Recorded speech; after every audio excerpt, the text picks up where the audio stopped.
Questo programma è realizzato in collaborazione con Pallavolo Zafferana.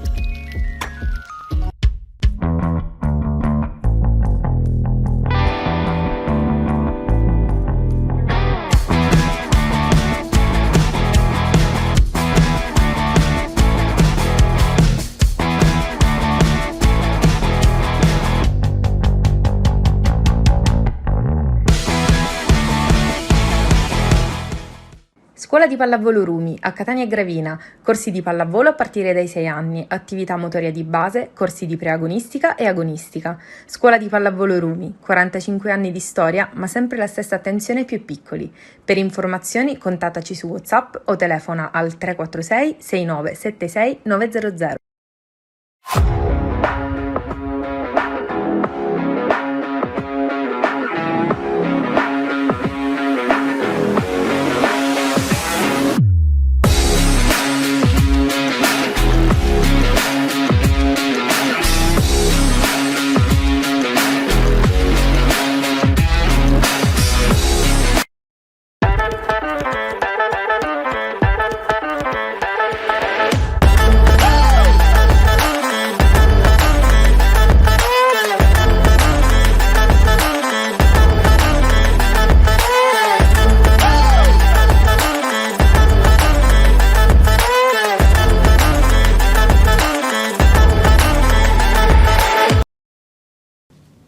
Buongiorno, buon sabato. Come vedete, il sabato si susseguono uno dopo l'altro, neanche il tempo di chiudere una trasmissione che già ne facciamo un'altra.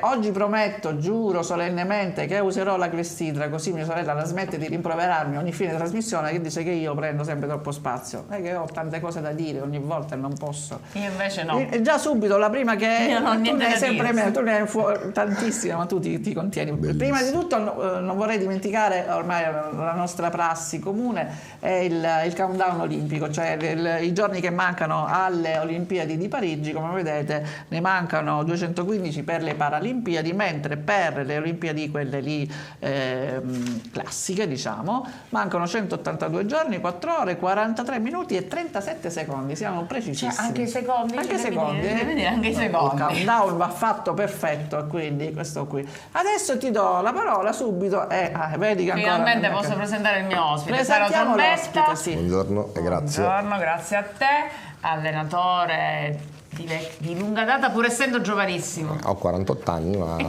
quasi 20 anni che alleno. Quasi 20 anni. Ho iniziato con te. Esatto. E ora ancora continuo. continuo. Sono stati degli anni bellissimi. Bellissimi, bellissimi. Io me li ricordo con grande piacere, veramente eravamo un ottimo team. Sì, molto. Poi le nostre strade si sono divise, tu hai continuato, io invece ho appeso tutto quello che potevo appendere. Ti bastava aver fatto quello che hai fatto. Basta, sono passato da fare un'altra cosa. E quindi da 2 anni o 3 anni sei? Da 2 anni sono a Via Grande con l'Universal Warriors Via Grande. L'anno scorso bellissima. Serie B maschile. Maschile, sì. L'anno scorso. Diciamo che tu forse, scusami, hai sempre lavorato col maschile No, ho prevalentemente? fatto la prima mia parte di senior con la femminile. Con le settore giovanile sempre maschile. Poi sono andato pazzo. No. Meglio che vado con la devo maschile. dire che mi è servito tanto per alcuni punti di vista, perché noi maschi non conoscevamo certi metodi di lavoro, tramite quello che fai col femminile arricchisci il settore maschile. Ok, ora sei a Via Grande. Sì, l'anno scorso bellissimo, abbiamo rischiato di fare playoff per andare in Serie A. Quest'anno un progetto giovane, con meno possibilità economiche e stiamo lottando per salvarci. Ho capito. E poi sono anche possibilità, sì, voglio dire. Sì, le possibilità ci sono, siamo terzultimi con gli scontri diretti in casa, ma pensa che noi facciamo giocare un 15enne e un 16enne quasi titolare ogni settimana. Il settore giovanile Ciclopis, per me caro perché mi ricorda mio padre e la mia famiglia, è stato portato all'Universal quest'anno nel maschile. Ieri abbiamo vinto una partita disperata con la Gupe Under 17, mancava Andrea Petrone che è un fenomeno da questo punto di vista, e siamo tra il primo e il secondo posto in tutte le competizioni giovanili. Vabbè, abbiamo quindi tempo tu sei, scusa un attimo, tu tu segui tutto dalla B alla prima divisione, siamo primi in prima divisione maschile. Ho avuto la fortuna di creare 3 staff, qui c'è Marco Lofaro che è il proprietario atletico che fa tutte le squadre, e poi ho uno staff per la prima divisione e uno staff per la Serie B. Comunque, stai bene a Via Grande? Sì, quest'anno sto bene. L'anno prossimo non si può dire, non spoileriamo. Dassi che mi buttano fuori, ne sono, se retrocedo. No, ma non retrocedi, ormai sei venuto qua, noi ti porteremo fortuna. Guarda, questo è Le bellissimo. pizze portano bene. Comunque approfondiremo il discorso con Sara Sombetta per la sua Via Grande e parliamo un pochino ovviamente della Saturnia. Della Saturnia, l'ultimo turno in casa, chi c'è stato ha visto una partita bella, spettacolare, molto combattuta, purtroppo persa 3-2 con la Lube Civitanova, che è praticamente la quarta forza del campionato, e devo dire che è stata veramente, che tu mi conforti, tu c'eri, l'hai vista? Io l'ho vista dopo a casa, devo dirti che meritavamo forse qualcosina in più. Sì, assolutamente, la vittoria se la meritavano tutta, hanno approcciato benissimo la partita, probabilmente loro sono questi qua, i grandi campioni, sono venuti vabbè, l'ultima in classifica, andiamo lì, facciamo la sgambatina, invece si sono trovati davanti una squadra che specialmente il primo set proprio li ha comunque mai veramente come in questo caso si può dire che la classifica sia bugiarda. Guarda, io ho visto l'intervista di Peppe Bua. Sì. A fine partita diceva che il terzo, quarto e quinto set loro sono cresciuti in battuta e con un muro devastante. Sì. Forse la Superlega la differenza totale la fa veramente la fase di battuta, il muro e poi loro hanno la possibilità di avere due squadre nei 12 elementi. Guarda, mi hai tolto la Scusami, parola non di volevo. No, perché ne parlavo con lei l'altra sera, lì ci sono due squadre, lui ne prende uno nel campionato, io ho visto i punti che hanno fatto la Cicastello, dei 3 attaccanti sono equivalenti a quelli che ha fatto Macerata, però forse qualche cambio in più fa la differenza. Sicuramente, quindi comunque i 1800 spettatori sono usciti assolutamente contenti, soddisfatti e rammaricati perché soltanto un punticino abbiamo preso. Vedi, ce l'avevo scritto qua, Blengini ha a disposizione praticamente quasi due squadre. Ma le prime 5 squadre in Superlega hanno due squadre. Perché Verona che non è una delle top, ma hanno una differenza nei cambi fondamentali. Per non parlare di Perugia. Uno sguardo rapidissimo alle altre partite. Abbiamo Trentino che batte 3-0 il Milano e proprio su questa partita abbiamo una chicca, un piccolo video da vedere, perché prima della partita il presidente del Trentino Bruno Darré ha consegnato a Matteo, qui vediamo il filmato, consegna a Matteo Kazischi, se togliamo l'audio, sì, il gonfalone con la sua maglia numero 1 che dal mese di febbraio verrà appesa sul tetto del palazzetto a fianco dei vessilli che celebrano le tante vittorie. Perché gli hanno consegnato questo? Perché hanno deciso di ritirare la maglia numero 1 del Trentino, perché lui, il fuoriclasse bulgaro, l'ha vestita per 433 volte e quindi non sarà più utilizzata da nessun altro atleta. Ci è sembrato una cosa carina da sottolineare, lui era molto contento e soddisfatto, adesso gioca fra le file del Milano, però è veramente un riconoscimento veramente molto bello e sicuramente meritato. Trentino comunque, tornando alla partita, vince facile 3-0 e continua indisturbato la sua marcia in vetta alla classifica. Velocemente, ho dimenticato, maledizione questa maledetta Clessidra, velocemente le altre partite. Vabbè, qui c'è un'altra partita senza storia, finalmente Taranto perde 3-0 e perde a casa del Perugia. Cisterna Volley invece ha trovato un buon ritmo, un quarto successo consecutivo in casa per Cisterna, che batte Piacenza, che qui aveva zoppicato un attimo e avrebbe anche la Saturnia qui con Piacenza il turno precedente avrebbe sicuramente meritato qualcosa di più di un 3-1 che poteva, sicuramente 3-2 ci stava tutto, possibilmente anche la vittoria.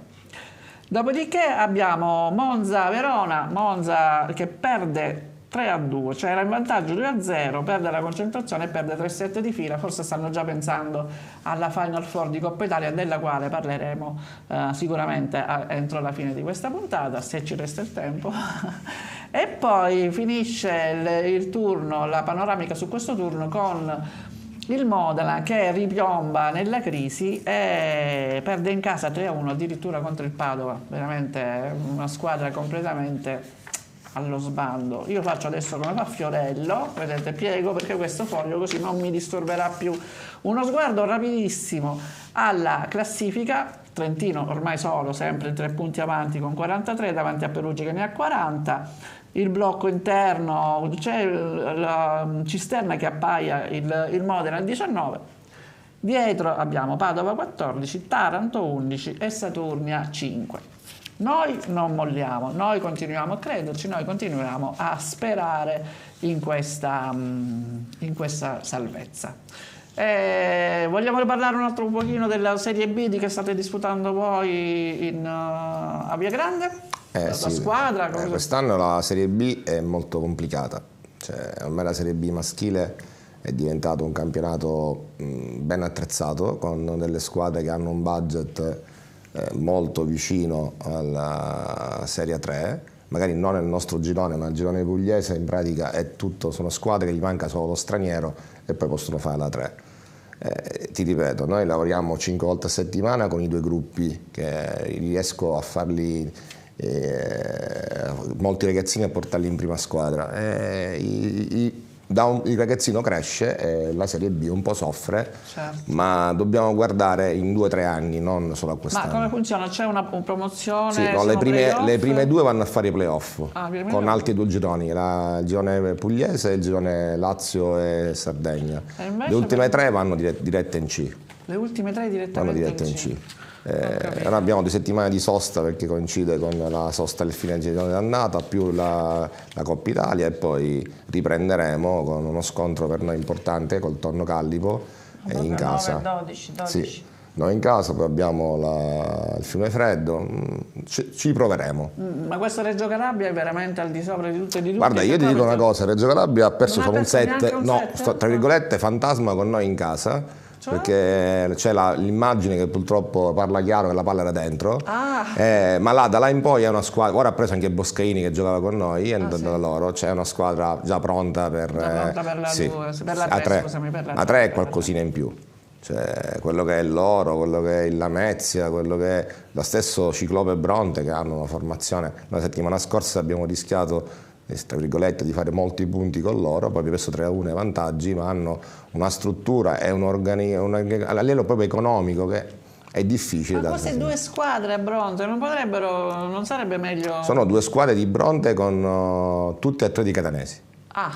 Cioè hanno trovato sfogo. Ma perché non si uniscono? Voglio dire, no, cioè è una rivalità, una guerra sportiva per loro. Perché prima se ci siamo uniti noi con la bullying quando fu ma sai cos'è? Che dopo tanti anni di solitudine da parte dell'Aquila Bronte, questo Ciclope Bronte che ha una. Sono loro i nuovi arrivati? Sì, la Ciclope Bronte sono arrivate. Sono tutte donne al comando, con giovani, con tante idee. E chi sono queste donne? Sono ragazze, sono ragazze giovanissime che sono proprio alle prime armi con la pallavolo, ma ne capiscono tanto, usano i social in maniera bellissima. Ma sono giocatrici? Sì, fanno una prima divisione femminile, c'è anche Gio Privitiare che gli corre il settore giovanile, sono strutturati bene. Una bella che ben venga, cioè non tanto per Bronte ma anche per il movimento in generale. Certo. E adesso continueremo a parlare con Saro della sua squadra, però adesso abbiamo modo di guardare la pallavolo da un altro punto di vista. Con la nostra fotointervista e col nostro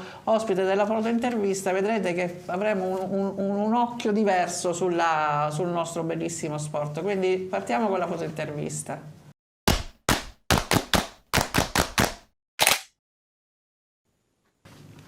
Adesso scoprirete perché ho detto uno sguardo un po' diverso del nostro sport, un punto di vista che di solito non viene studiato, invece è un mondo tutto a parte che andrebbe considerato diversamente. Stiamo parlando dell'arbitro di pallavolo. Noi abbiamo ospite oggi, graditissimo ospite, un ottimo arbitro di Superlega, nostro conterraneo perché è siciliano, e abbiamo con noi Gianluca Cappello. Ciao Gianluca, buongiorno. Ciao, buon pomeriggio a tutti. Ciao Gianluca, grazie. Grazie per aver accettato l'invito, anche perché, ti ripeto, è interessante vedere la nostra pallavolo da un altro punto di vista, che è quello dell'arbitro. Ma perché sì, in effetti uno non ci pensa mai, Sì. cioè loro devono sempre essere perfetti, non devono sbagliare, però Sì. tu non ci pensi che anche loro ovviamente si allenano, ovviamente hanno lo stress della partita, insomma tutte queste cose, e questa cosa ci ha molto colpito attraverso un po' le foto che abbiamo visto, e ci siamo resi conto che adesso- forse viene dato poco risalto agli Sì, arbitri. sì, secondo me dovrebbero essere più valorizzati, diciamo così. O no? O voi siete tranquilli per come siete? Sono tranquilli. Sì. Mediamente chi svolge questa attività è tranquillo così com'è, perché non amiamo tanto i riflettori. Certo. Spesso mi dicono: ah, ma ti hanno inquadrato poco. Ho detto: hanno fatto bene, vuol dire che ho sbagliato poco. Solitamente siamo inquadrati quando commettiamo errori o quando dobbiamo ci confrontiamo con gli atleti. Per cui non amiamo essere protagonisti, anzi uno degli slogan in passato era: l'arbitro un attore non protagonista nello sport. Ma senti, tu come sei arrivato all'arbitraggio? Sei un ex atleta, un ex allenatore, oppure è stata una scelta già proprio autonoma dall'inizio? Ma mi sono avvicinato all'arbitraggio, ero segnapunti di una squadra quando la signora Pizzo veniva a Sorpino, allenava anche Donatella che giocava, e da segnapunti poi ho fatto la trafila per fare il corso arbitri e da lì ho iniziato l'attività. Non ho mai giocato, anzi sono una schiappa dal punto di vista tecnico. La mia sorella c'è sempre in mezzo alle storie di tutti, io non Vabbè, so come, sì. come è Ho possibile. attraversato le vite di tutti. Senti, siccome hai mandato un sacco di foto molto belle e molto interessanti, io direi di partire subito con la prima e tu ci spiegherai man mano che noi le vediamo di cosa si tratta e dove eri in quella situazione. Vediamo subito la prima, è una premiazione, che cosa è? Questo è un bellissimo ricordo. Quando sono stato premiato come miglior arbitro di A2 maschile, eravamo al Salone d'Onore del CONI a Roma, e mi ha premiato l'allora presidente della Lega di Serie A di pallavolo, che era Mosna, il cavaliere di Mosna di Trento. Il premio è proprio bellissimo, un pallone di pallavolo. Dove ce l'hai conservato? Dove lo tieni questo? Ce l'ho conservato nella mia stanza, ogni tanto lo devo pure gonfiare perché proprio è un molten che si va sgonfiando. Addirittura? Sì. Bellissimo, bellissimo, bellissimo. Quindi miglior arbitro di A2 è un bellissimo riconoscimento. Invece adesso sei già in Superlega. Sì, praticamente quello è stato l'anno del passaggio dalla Serie A2 alla Superlega. E La promozione. Quanti anni hai fatto in Superlega? Quanti anni sono che sei? In Superlega ormai da 11 anni, in Serie A da 20 anni, quindi ho fatto 9 anni nei campionati minori. Ho esordito in Superlega già nel 2009, però poi sono passato definitivamente nel gruppo di Superlega nel 2013. Ma le promozioni come funzionano negli arbitri? Cioè c'è una valutazione, ci sono dei punteggi? È un periodo un po' strano dopo il servizio certo. delle Iene col calcio. Cioè, da questo punto di vista devo dire che non è... È un mondo tutto Sì. a parte. Beh, non credo, il calcio prende sempre le cose peggiori, non penso che nel pallavolo ci possano essere cose così poco gradevoli, o no? Giudizi. Nel calcio ci sono sempre tantissimi interessi, anche Esatto. i colleghi arbitri sono interessati da questi interessi, anche perché la carriera di un arbitro di calcio che arriva in alto, a ben oltre che le diarie di un normalissimo attore non protagonista come può essere l'arbitro di pallavolo. Cioè, in Serie A c'è gente di calcio che va redditi oltre 250.000 euro l'anno, E quindi è credo chiaro che che lì- nessuno di noi già normalmente lavorando percepisce. Da lì la lotta per fare carte Certo, è false, chiaro che gli arrivare- interessi sono diversi. Invece qui le promozioni, diceva Donata, come funzionano le vostre? Ma le promozioni funzionano un po' come anche nel calcio, cioè ci sono dei Valutazione. supervisor, ci sono gli osservatori, come li chiamiamo normalmente, che danno una valutazione. Negli ultimi anni, soprattutto i campionati di A, siamo sempre visibili perché c'è la piattaforma che trasmette tutte le gare, quindi anche se non c'è l'osservatore, la commissione di turno visiona le gare e guarda la performance, quindi in base alle nostre performance, agli errori, allo valutazioni. stato di forma, poi c'è l'avanzamento piuttosto che anche l'affidamento di retrocessione. gare più o meno difficili. Certo, andiamo, siccome sono tante e molto belle le foto, andiamo velocemente avanti e passiamo con la seconda. Nella seconda qui sei insieme al, credo che sia il tuo compagno storico di arbitraggio, cioè voi siete fissi, fate coppia quasi fissa, no? In passato esistevano le coppie fisse con Alessandro Tanasi di Noto, che ha smesso anzitempo di arbitrare. Abbiamo fatto tanti anni di Serie B assieme, i primi anni di ruolo A, questa è la sua ultima stagione, non so se addirittura era la sua ultima gara. E c'è un aspetto particolare in questa foto, intanto vedete gli spalti vuoti, perché era la stagione post-Covid, quindi senza pubblico, e i nostri fischietti che sono coperti da un coprifischietto che evitava che, diciamo, la saliva fuoriuscisse dal fischietto. Ma dov'è qua, a Vibo? Questa sì, è una gara a Vibo Valencia. Hai riconosciuto il palazzetto. Andiamo avanti invece, ce n'è una foto di gruppo, siete qua diversi arbitri, sicuramente tutta, diciamo, la squadra che era impegnata in questa manifestazione. Qui siete dove? Al Palacatania. Qui siamo al Palacatania, esatto. Questa è la squadra che ci ha coadiuvato quando assieme a Giorgia Spinnicchi abbiamo arbitrato l'amichevole Italia-Australia, che è stata... Questo è un bellissimo ricordo, molto emozionante. Mi ricordo 2 ore prima della gara sono entrato al palazzetto e c'era pieno di 5.000 persone. Cioè la voglia di quella pallavolo che c'è a Catania. 2 ore prima c'è il palazzetto strapieno, festante per questa amichevole. Addirittura mancavano anche i big della nazionale italiana, che era la prima uscita, era praticamente una partita preparatoria. Però la gente era festante, era là tutta presente, e quindi là c'era proprio tutto il team, i giudici di linea, segnapunti e quant'altro. Senti, volevo chiederti una cosa. Ora, mia sorella qui fa la simpatica perché ci sei tu, ma lei con la categoria arbitrale, voglio dire, non aveva era un po' scomoda, un ottimo rapporto, era prendevo cartellini, anche Saro abbastanza litigiosa. Ma voi prima di arbitrare le squadre che ormai conoscete, diciamo, sapete già più o meno chi sono gli atleti che dovete attenzionare? Come vi preparate a questi approcci? Ma allora, in passato, se vogliamo proprio andare sotto, quando si sapeva che c'era Donatella, oggi c'è la Pizzo, dobbiamo stare attenti. Ecco. Perché era tutt'altro che la mamma. Io mi ricordo la mamma che era sempre calma, squisita, era proprio la mamma di tutti, anche di noi arbitri. La Donatella era già un attimino più effervescente, ma come Donatella c'è sempre l'atleta che emotivamente, anche agonisticamente, è più carico, piuttosto che i campi. Non so, una designazione alle tuoi anni già equivaleva ad un campo difficile che uno deve essere pronto a sopportare la qualsiasi. La forza di noi arbitri siciliani è stata quella di crescere nei nostri campi, che già sono difficili, ma tantissimo anche nei campi campani e calabri, che sono veramente una scuola di una vita. palestra proprio, palestre dove uno andava, sapeva che usciva, ma poteva uscire con le ossa rotte o addirittura lavato dalla testa ai piedi, come mi è capitato a Cetraro una volta.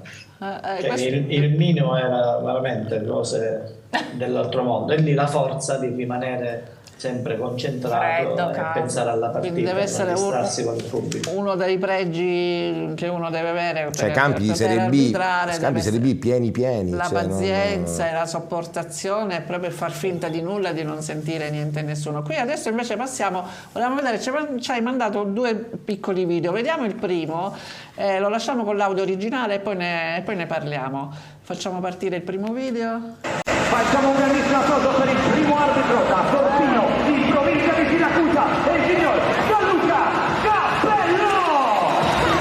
Allora, questa bolgia, anche qui c'era tantissimo pubblico, che campo era e che partita era? Questo è un ricordo molto recente, tra l'altro della storia. Praticamente la squadra di Monza, che da quest'anno si è trasferita a Milano, ha organizzato una gara al Forum di Assago. Anziché giocare al Palalito, che è il loro campo diciamo normale, hanno organizzato una gara al Forum di Assago per assaltare il record di pubblico in una gara di pallavolo, e ci sono riusciti. Il video, perché l'ho mandato? Anche la presentazione enfatizzata dell'arbitro da parte dello speaker, poi ti dà quella soddisfazione. È emozionante, no? Cosa c'erano? 12.000 persone questa presentazione con queste è bellissimo. Cappello Gianluca Cappello, bellissimo. Ci sono stati 2 momenti di brivido in quell'attimo della presentazione, che sto video che vediamo, e anche quando poi hanno annunciato a un certo punto, al secondo set, hanno annunciato proprio il record storico, 12.562 persone. Allora un attimo sono saliti in brivido, ho detto ma sono in mezzo a 12.500 Quindi persone. potrai dire io c'ero, anzi io ero, arbitravo, sei entrato nella storia. sei entrato nella storia. Esatto, Sei esatto, nella esatto, storia. E quindi passiamo alla successiva. Anche qui questa è una cosa abbastanza anomala, perché nella foto, che ovviamente immortala un'azione, credo che sia il Giannelli, non Sì, so. Giannelli giovanissimo. Giannelli giovanissimo, e tu praticamente ti intravedi nello sfondo, quindi sulla una pagina della Gazzetta. Anche questa è comunque una soddisfazione, no? Perché di solito uno non viene fotografato normalmente. Esatto. Questa è sempre una foto dell'amichevole di Catania, della nazionale italiana. Giannelli giovanissimo, eravamo nel 2018, quindi già sono passati oltre 5 anni. E giovane, all'epoca era giovanissimo Simone Giannelli. Era già Quindi, ma sai che sei sulla Gazzetta dello Sport? Mario Cardillo mi manda la fotografia. Guarda qua che regalo. Quindi quando parliamo di Mario Cardillo, insomma, stiamo parlando di un collega che ha fatto veramente la storia. E quindi ho detto ma che dici? Dice no, sei sulla Gazzetta, c'è una foto di Giannelli che sei lì. Bellissimo. No, ma ti volevo chiedere una cosa, ricordi di aver fischiato un fallo a qualche mostro sacro tipo Giannelli, Brunigno, Gerbic o qualcosa? No, non si fischia. Non si fischiano? Si fischiano. Non si fischiano, non lo lasciamo dire all'amico trombetta, perché i falli, quando sono falli, si fischiano. Diciamo che un atleta tecnicamente forte riesce a palleggiare bene anche in un momento di difficoltà. Però personalmente ho fischiato un fallo sicuramente a Giannelli, e se non mi ricordo male anche a Bruno, ma è di recente, nella partita di Cisterna di quest'anno. Ma era un fallaccio così evidente che neanche la protesta c'è stata, anzi forse più di una volta a Bruno, devo dire, anche le volte precedenti che ha giocato a Modena, non nell'ultima esperienza ma nella penultima esperienza, ho fischiato fallo. A Travizza ne ho fischiati parecchi, poi puntualmente A Donatella Pizzo mai. A Donatella ero Pizzo. così giovane quando ti ho arbitrato che ora andarli a ricordare era una battuta. No, ti volevo chiedere un'altra cosa, perché proprio mi incuriosisce l'aspetto arbitrale, perché con le nuove tecnologie ovviamente credo che voi vi sentiate un pochino più tutelati e più diciamo più supportati, nel senso che l'errore umano che ci poteva essere, c'era ai tempi quando non c'era il videocheck, adesso non c'è più, quindi andate ad arbitrare più tranquilli e più sereni rispetto a una volta, oppure non è cambiato questo aspetto da parte vostra? No. Decisamente il videocheck dà molta più serenità, anzi in alcuni casi forse rischiamo di essere così sereni che magari potremmo cullarci del fatto che c'è il videocheck. Questo non avviene e non deve avvenire, perché altrimenti poi i troppi errori al videocheck danno proprio quella visione di una performance non adeguata a quello che è l'evento. Però ovviamente non lo nascondiamo che il videocheck ci sta aiutando tantissimo, perché se la squadra non è d'accordo, immediatamente piuttosto che protestare chiede videocheck, dice no, chiedono il videocheck. In buonissima parte, una buona parte ha sempre ragione, ma alcune volte hanno torto. A me è capitato domenica scorsa che le società sono rimaste senza videocheck, ne avevano chiesti 2 nel set, le avevano sbagliate tutte e 4. Così come mi è capitato il 6 di gennaio di arbitrare a Piacenza e in quell'occasione non funzionava il sistema videocheck, quindi abbiamo giocato all'antica. Due arbitri senza giudici di linea. Abbiamo limitato gli errori. La cosa simpatica è stata che Anastasi, perché la gara era Piacenza-Milano. Anastasi a fine gara ha dichiarato: dice, siamo tornati ai tempi di una volta che si scendeva dal muro col dito rotto, ma nessuno ammetteva che aveva toccato la palla. Anche quando negare sempre, oramai non lo possono sì. fare più. Negare sempre. Passiamo. Lì la soddisfazione maggiore è stata che lui ha dichiarato, dice, no, gli arbitri se la sono cavati bene perché ci hanno dato serenità sotto questo punto di vista. E questo è importantissimo. Passiamo alla numero 5. Tu sei accanto a una enorme coppa che è che cos'è? La Supercoppa italiana femminile. E tu hai arbitrato questa finale? Ho arbitrato questa finale, sì, la finale del 2021, quindi 2 stagioni fa, che era la gara di apertura di tutti i campionati. Cioè la prima gara in assoluto che si è giocata, eravamo al Pallapanini di Modena, le squadre coinvolte erano Conegliano, che negli ultimi anni la sta facendo da padrona, sì. Contro Novara. Ma posso farti una domanda forse stupida, forse banale? Che differenza c'è fra arbitrare una partita di pallavolo maschile e una di pallavolo femminile? Se c'è differenza, dimmi. La velocità, come tutti quanti sappiamo, è la grossa differenza tra le due partite. Ecco. Non chiamiamoli sport perché lo sport è sempre lo stesso, però le due partite hanno una velocità decisamente diversa che si nota, ma già all'interno di una partita se gioca la Paolo Egono ha una schiacciata molto più veloce rispetto allo standard delle altre squadre. Domenica scorsa ero a Roma che giocava Conegliano contro Roma, quindi contro una squadra che è all'incirca ottava nella classifica. Hanno schierato la palleggiatrice di riserva, l'Hack, che è la loro palleggiatrice opposta, non schiacciava ad altezze notevoli. È entrata la palleggiatrice titolare e Hack ha iniziato a schiacciare veloce, potente e molto più in alto. Quindi già all'interno di una partita stessa basta cambiare il palleggiatore per far sì che la partita diventi più o meno veloce. E la velocità è quella che cambia tra uomini e donne. È ennesima conferma che dipende tutto dall'alzata, come si chiama il titolo di la nostra trasmissione. Ma al di là degli aspetti tecnici che tu ci spiegavi, volevo sapere invece dal punto di vista psicologico, cioè sono più nervosi, aggressivi i maschi, è vera questa cosa, oppure anche le ragazze sono difficili da gestire in momenti particolarmente di tensione agonistica? Trovi differenze? Le ragazze, come sempre, piano piano se le dicono sotto rete, ma in un modo un po' più velato. Gli uomini sono invece un po' più diretti, magari si rivolgono direttamente sotto rete al tu per tu senza fare troppi misteri. Ma le ragazze da sempre, mi ricordo già quando ho iniziato ad arbitrare, sotto rete se le dicevano pacatamente, si guardano, hanno un linguaggio loro. A proposito di queste diatribe, di queste cose, vediamo il filmato successivo che tu ci hai mandato, lo lasciamo anche lì con l'audio originale e ne parliamo dopo. Attenzione cosa succede, con Gazzellino, grosso,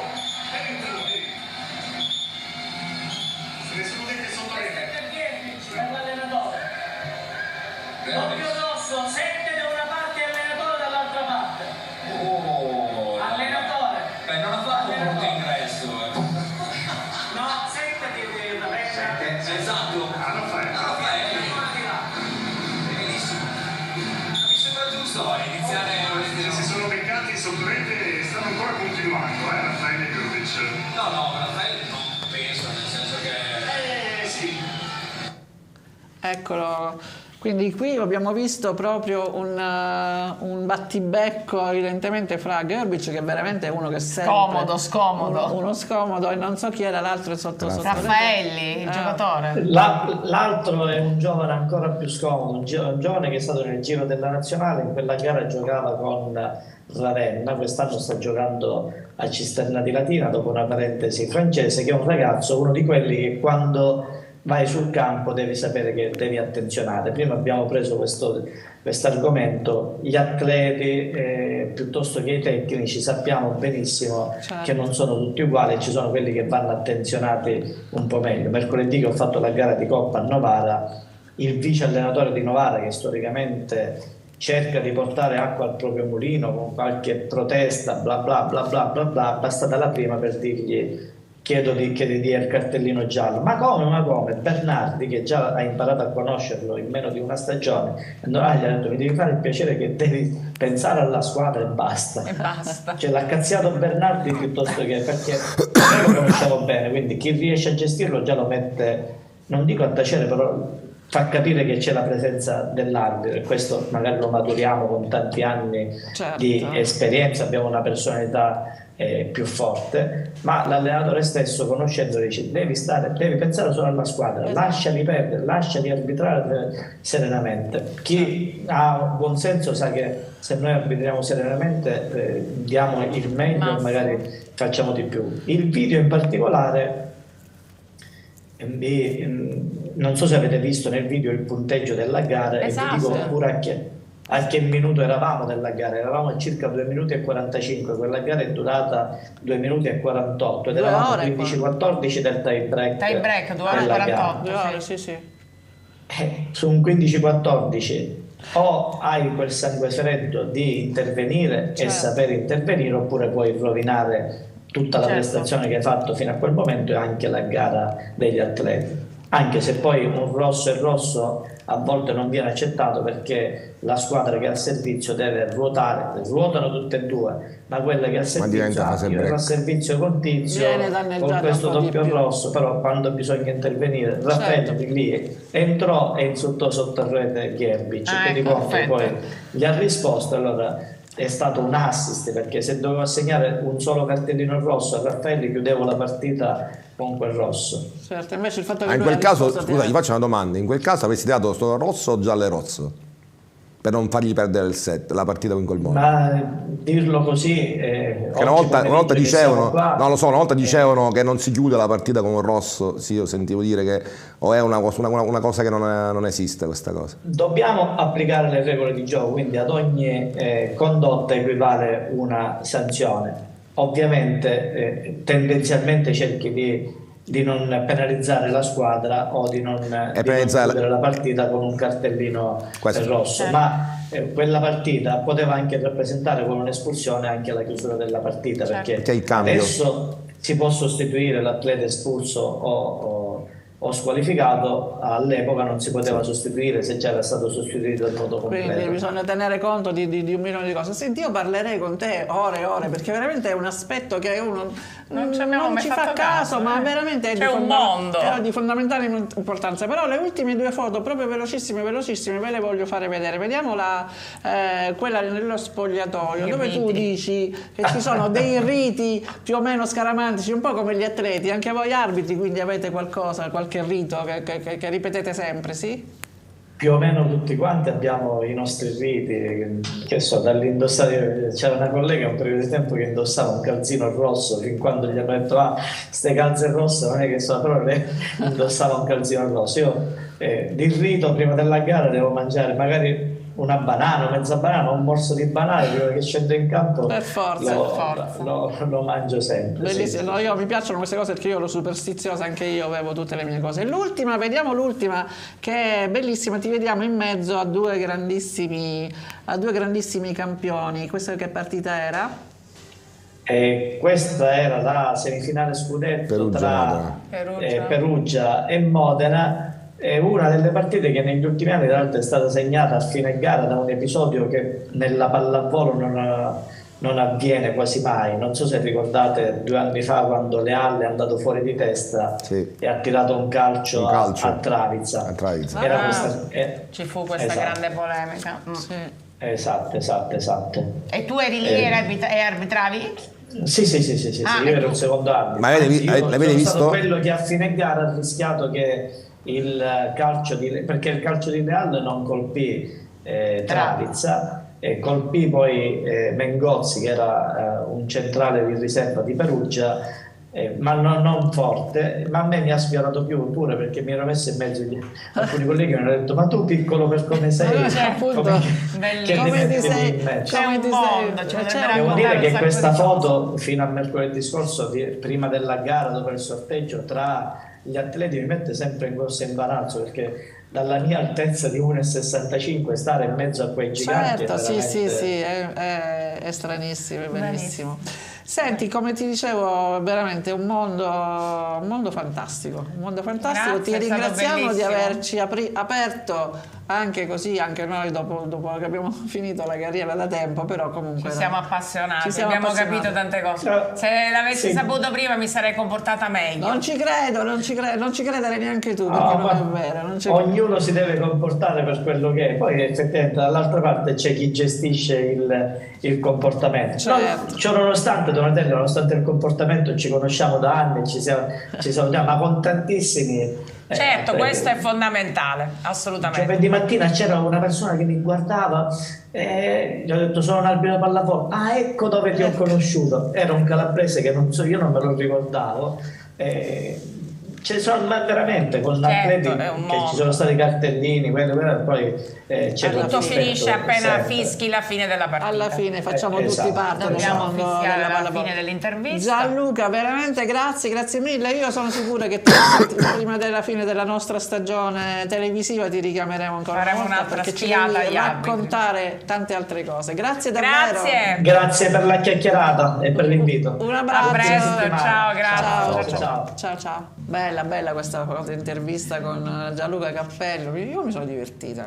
È stato bello. Io anche- proporrei, non Cosa? ti dico di fare la trasmissione tutti i giorni, ma almeno 2 o 3 volte a settimana, perché ogni volta non facciamo in tempo a perché dire tutte le veramente cose. è bellissimo. Ma guarda, sentire io gli ho avuto la arbitri. fortuna di fare tante finali nazionali negli ultimi anni e vedo gli arbitri giovani che vanno a fare le finali nazionali e ti accorgi qual è il talento, cioè come ti accorgi qual è il palleggiatore talentuoso che andrà a fare il Giannelli, ti accorgi che l'arbitro talentuoso, l'arbitro che Sì, te ne accorgi te ne subito, accorgi, ma alle non tanto, giovanili. sì, te ne accorgi che le finali nazionali 17, 15, 19, non ti accorgi se fischia la doppia oppure no, ti accorgi che personalità c'ha, come ti tratta. Se ti tratta con distacco perché ha paura, cioè noi allenatori lo sappiamo, Certo, cioè io lo so, capisci, io certo. vado a vedere la designazione in Serie B o in Under 17 e in base a chi è l'arbitro so se ho un margine oppure no di protesta. Sì, ma anche noi mi ricordo che lì ormai li conoscevamo. Invece ti accorgi che questi a parte sono Tu sei uno che protesta tanto. un po' meno ora. Sì, ti sei calmato. Sì, no, un po' meno perché non perdi per l'arbitro, però metti pressione. Allora, se lui ha detto una cosa giusta, Gianluca, la pressione che c'hai. Se tu gli fai capire, come ho detto col secondo allenatore, di fermo, perché tanto io non cambio decisione, io arbitro con la mia allora, ti accorgi che l'arbitro è bravo se ti dà tranquillità, che non è possibile che lo puoi influenzare, te lo puoi influenzare. Poi l'errore ci sta, come sbaglia l'attaccante sbaglia l'arbitro. Comunque è un aspetto dello sport importante. Ma tu li vedi in questi finali nazionali che camminano tutti assieme, poi loro hanno l'obbligo della giacca e cravatta, tutti in tuta, e loro hanno... È un mondo particolare che non è facile, dove le donne sono, in questo momento il rapporto è 8 su 10 sono donne, in Serie B arrivano solo donne ad arbitrare, cioè vengono tutte da fuori mi fa piacere e sono tutte donne. Sono Tutte donne. decise. Secondo me i migliori fischietti sono sempre del sud. Lui ha detto una cosa giusta, la Serie C nostra, la Serie B nostra è più formante perché già è importante come campionato. Lì sopra in Serie B è quasi un passatempo. Qua trovi Serie D in certi paesi che trovi 400 persone che ti salgono addosso. Ti urlano dietro. E arbitri da sola. Perché in Mi Serie sa B... che devo mettere la classifica pure al nostro ospite a questo punto. Anzi no, dobbiamo parlare, no, comunque è importante dare grande Vabbè, spazio. intanto ci facciamo dire quando è questa partita col Tonno Callipo che potremmo andare a vedere. Noi giochiamo due settimane, cioè l'11 giochiamo. L'11 dovrebbe essere, giochiamo col Tonno Callipo, all'andata abbiamo vinto 3-1, ma avevamo una squadra diversa. Il Tonno Callipo non è la squadra dell'anno scorso, ogni anno faceva squadre giovanili, invece quest'anno è la squadra di punta del Tonno Callipo, una squadra importante e cercheremo di portare questi 3 punti. Ti faccio vedere l'appunto di mia sorella con solo 3 vittorie come mai? Come mai? No, devo dirti che non si capisce cos'è che Hai detto ho scritto il Via Grande non naviga in acque tranquille. Ma tu pensa che abbiamo fatto 2 vittorie? Posto con 3 vittorie su 11 incontri. Poi mi ha scritto come mai? Noi abbiamo fatto le 2 prime vittorie in campionato, la prima e la seconda, che avevamo una squadra diversa rispetto a ora, e l'ultima d'annata.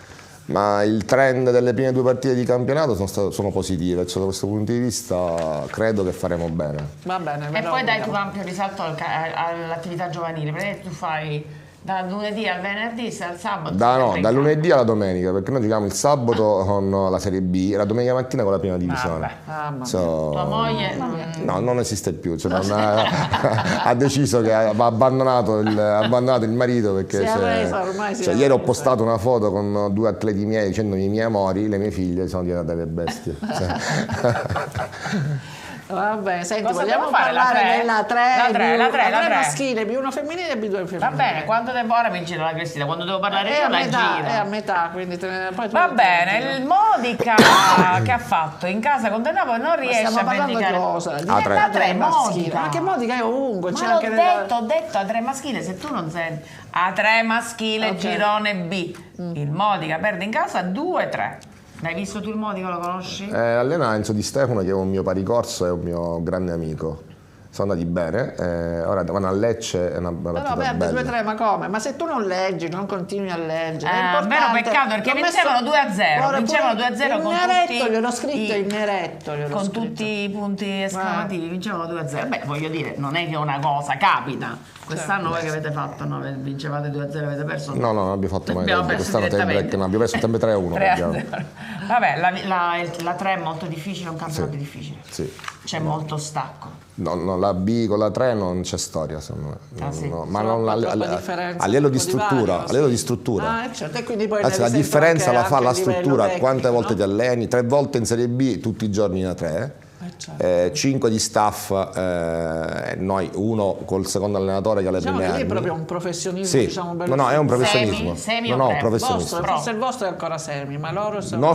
Il nostro è proprio dilettantistico totale. Ma io parlo che tranne le squadre come Reggio Calabria, siamo tutti quanti con lavoratori che poi fanno pallavolo. Vabbè, questo mi fa assolutamente. Quindi hai detto che vanno a Lecce. Modica. La Modica va a Lecce, vabbè, ce la posso fare.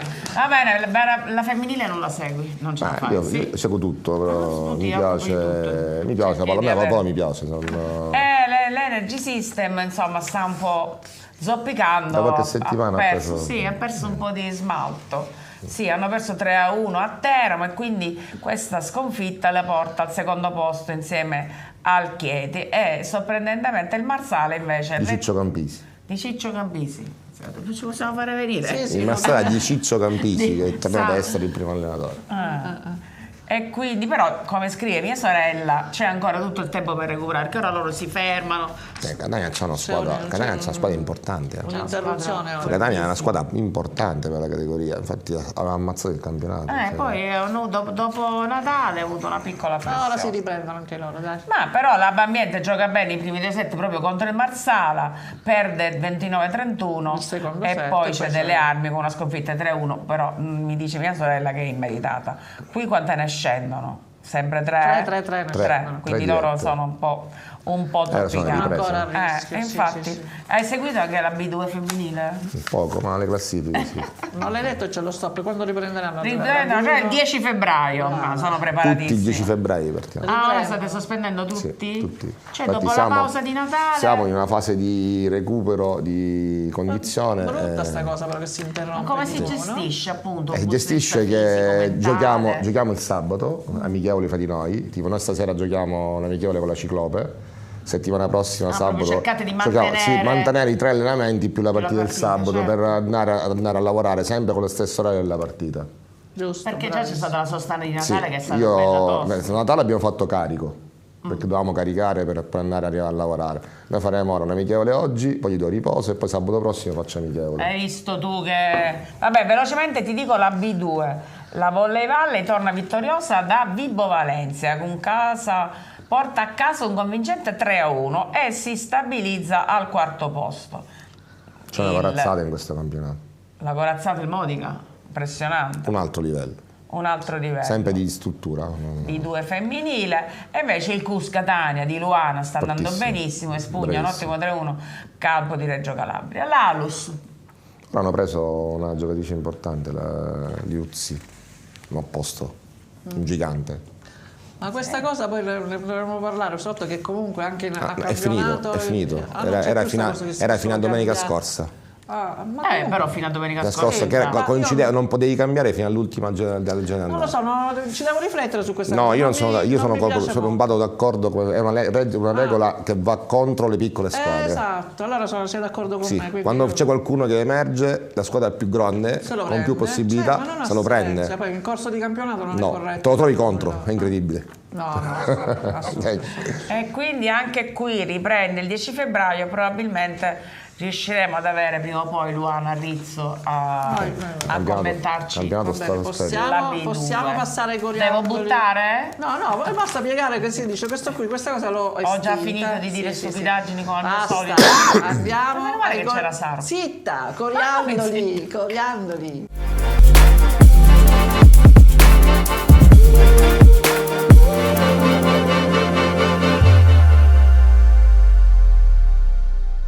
Il coriandolo di oggi riguarda una vera e propria leggenda dell'atletica, ma comunque dello sport in generale. Una leggenda sicuramente per noi di una certa età, diciamo così, ma vogliamo fare conoscere questo personaggio sportivo di grandissima rilevanza anche ai giovani che possibilmente non hanno mai sentito parlare. Di cui non hanno mai sentito parlare. Parleremo delle Olimpiadi di Roma del 1960, quelle mitiche, dove lui vinse la maratona correndo scalzo, e questa è la particolarità. Stiamo parlando di Abebe Bikila. Era il 10 settembre e Abebe Bikila, questo etiope, si trova a far parte della nazionale in sostituzione di un altro suo amico atleta, si chiamava Vami Biratu, che si era infortunato durante una partita di calcio. La particolarità, dicevamo, che lui, Abebe Bikila, corse la maratona, tutta l'intera maratona di 42 km, eccetera, a rotti, senza scarpe, perché le scarpe fornite dallo sponsor non gli risultavano comode, gli facevano venire le fasciche ai piedi, perché lo strato calloso che aveva sotto i suoi piedi, che si era fatto durante gli allenamenti nel suo paese, praticamente gli consentivano di correre sull'asfalto direttamente senza soffrire. Lui disse: corro scalzo per sentire meglio cosa mi sussurra la strada, e questo ha qualcosa di poetico. Pensate che lui aveva cominciato soltanto 4 anni prima a fare attività agonistica, indossa la maglia verde numero 11 e praticamente ingaggia una sfida contro, fra virgolette, un fantasma, perché gli dicono di mantenere il controllo sull'avversario numero 26, un marocchino molto forte che si chiamava Radi Ben Abdeselem, che invece di partire però col 26 a sua insaputa parte col 185. Quindi Bikila si mantiene sui gruppi di testa, ma non vedendo il numero 26 pensa che lui sia più avanti e cerca di raggiungerlo, e così corre senza fiato, senza fermarsi fino al traguardo, vincendo, vedete qui, la medaglia d'oro.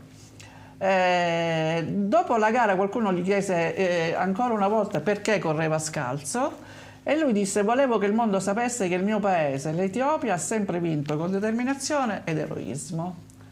Mi è sembrato un personaggio veramente da sottolineare, perché io trovo sempre molto poetiche queste cose, quindi spero vi sia piaciuto. Dalla poesia del coriandolo di Abebe Bikila ritorniamo alla pallavolo. Dobbiamo concludere, perché abbiamo parlato di tante cose, ne abbiamo parlato a lungo, il tempo come al solito stringe, forse sforeremo, che ci interessa. Dai, non possiamo sforare. Non dobbiamo sforare. Allora mi sbrigo. La Superlega si ferma, un turno si ferma per dare spazio alla Final Four di Coppa Italia, che appunto oggi ci sono le 2 partite di semifinale e domani ci sarà la finale. È un trofeo molto prestigioso che viene considerato da tutte le partecipanti come una sorta di secondo scudetto, anche perché poi dà la possibilità di disputare la Supercoppa nella stagione successiva. Infatti c'è l'Albo d'Oro, ci sono squadre che hanno vinto, questa pensate che è la 45esima edizione della Coppa Italia. Noi così abbiamo vinto la prima, una piccola ogni tanto parliamo anche di noi, no? Ma certo. La prima edizione di Coppa Italia fu nell'anno, allora guardami a me, guarda, 1979. 79? Sì, l'abbiamo vinta. Nell'anno 79 ci fu la prima edizione di Coppa Italia e noi, la finale fu a Ragusa? Ragusa, mia sorella ha una memoria. Però ti ricordi le squadre? C'era Ravenna? No, c'era... Comunque c'erano 4 squadre e c'era Modena. Non lo so, ora ma la prossima volta me lo dici prima e mi preparo. La prima Coppa Italia femminile, Coppa Italia femminile fu della all'idea, no, Torre Torre Tabita, Tabita. ancora Torre Tabita. Non mi ricordo. Niente, basta. Non mi ricordo Non ti niente. avventurare, Non mi vai ricordo. vai a oggi. Allora, comunque, le semifinali, abbiamo visto, ve ne abbiamo parlato nei turni preliminari, hanno promosso in semifinale il Trentino, che giocherà contro la sorpresa, una delle due sorprese, che è Monza, e giocheranno oggi alle 4. Ho dimenticato di dire che questa Final Four è a Bologna, beati loro. E poi la seconda semifinale alle 18:30 c'è Perugia, che gioca contro l'altra delle due squadre, diciamo, sorpresa che hanno eliminato Piacenza e e Civitanova, e la seconda squadra è l'Allianz Milano di Damiano Catania, e lo dico sempre. Chi vince Chi vince? Un pronostico. Chi la vince la Coppa Italia? Chi la vince? Trento. Secondo me Chi? io Trento. Trentino, esatto, secondo me. Perugia. Noi tifiamo Perugia. Io non tifo, qua non sto facendo la tifosa. Secondo me vince Perugia. Vabbè, io penso che vincerà Trentino, ma tifo Perugia. Però visto Io tifo Lorenzetti. Lorenzetti, quindi Perugia. Sì, ma tifo Lorenzetti che è un mago. È un mago veramente il mago della pallavolo. Domani, domenica 29-28 gennaio, ci sarà la finale alle 15:45. Se non erro, ci sarà anche la finale di Sinner, che è stato mostruoso. C'è Sinner anche che ha vinto in semifinale con Djokovic, quindi bisognerà registrare l'una delle due, vedere una oppure no, giocano di mattina. Come giocano di mattina? Certo, domenica mattina è lì. Quindi non viene, allora non si sovrappongono, benissimo. Allora vedete domenica tutto Sinner, sport, tutto Sonner, contro Medvedev, che ha vinto 3-2 Sinner la mattina, che ha battuto Djokovic, che giocherà con quel nome che io sbaglio sempre, Vabbè, ce la puoi fare, dai, va bene. che ha eliminato Zverev, ma sono ferratissimi anche nel tennis. E quindi invece il pomeriggio, siccome lo faranno in TV, vedete la finale alle ore 15:45. La Saturnia ritornerà a giocare il 3 e giocherà a Milano contro l'Allianz. Va bene? Detto ciò, possiamo chiudere quest'altra estenuante. Tu ti stanchi troppo. Sì, io mi stanco, ti vedo. Sì, ovviamente. Si stressa. Ora Ti stancavi meno quando giocavi. No, mai, quella è un'altra cosa. Va bene, ragazzi, grazie dell'ascolto. Bocca al lupo a Saro Trombetta per tutta la sua lupo. Grazie attività. dell'invito. E poi a vedere questo scontro. A salvezza acquisita ti invitiamo di nuovo. Aspettiamo le paste. Tanto le pizze portano bene, aspettiamo le paste. Ok, ciao a tutti, ciao. Grazie, buona giornata, ciao. ciao.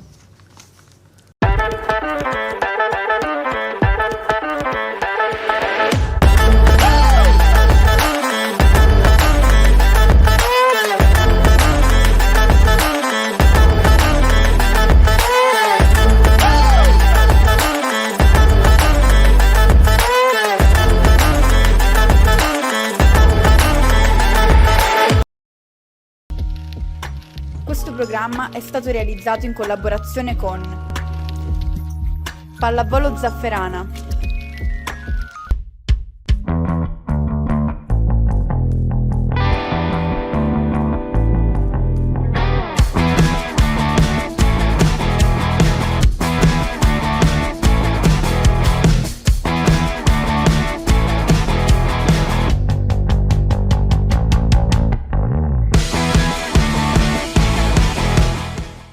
Scuola di Pallavolo Rumi, a Catania e Gravina, corsi di pallavolo a partire dai 6 anni, attività motoria di base, corsi di preagonistica e agonistica. Scuola di Pallavolo Rumi, 45 anni di storia, ma sempre la stessa attenzione ai più piccoli. Per informazioni contattaci su WhatsApp o telefona al 346 6976 900.